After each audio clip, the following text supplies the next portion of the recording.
But it's not that everything is negative in our country. A lot of things which are positive. And I am very optimistic about it. The changes are happening and it will match the speed with which the generation is looking forward for it. Okay. Thanks. Just to answer or to kind of give a complimentary answer to what you said. If you look at, actually we've been talking about how the Silicon Valley is founded and NASA or all these solutions today that we applaud in the American society. If you see, there's a lot of Indian traces. And they're all actually our IITs. And they all graduated from our very, very ordinary regional engineering colleges. And they came from very, very ordinary municipal corporation schools. So I think there is a streak of competence that is there. There is a streak of intelligentsia. There is a streak of potential that is there. But how come they all left the shore and they excelled in another context, cultural context? Is perhaps the environment. So I think all is not so bad with Indian education, even in the past. There are some very good things, and I think we need to preserve. Because if you see, my grandfather's age and my father's age, their fundamentals were clear. You just tell them about math and they knew it, whatever age and stage.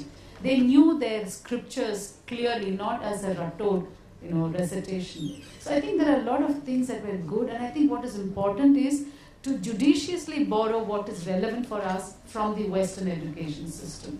So not to throw everything out and not to say all is not okay, to say that there has been something that is going right, and what is required is just fill in that gap. And I think that's where our new education systems must march towards, and not say that, everything is not okay. I will, your question, already you are thinking, there are a lot of guys like us and there are many guys who are thinking about it. Okay? He has answered the question. But I will share my experience, a little bit of my experience. When I went to the States, I took one of the courses. Okay? And there were almost 45, 50 students.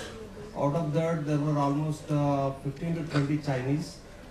And there were around another 15 guys who were Indians. And there were a few, 3-4 Pakistanis. And then there was one American guy. Okay? And he was an undergrad guy, but he took the master's course. So there's a different level that they have to take. So he used to come and sit in the class.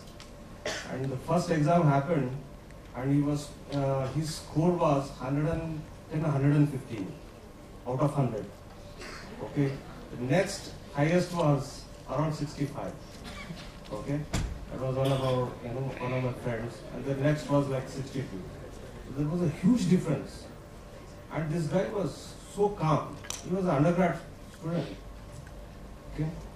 And what I realized, because I stayed there for 10 years, what I realized is their education system has a lot of practical explanation.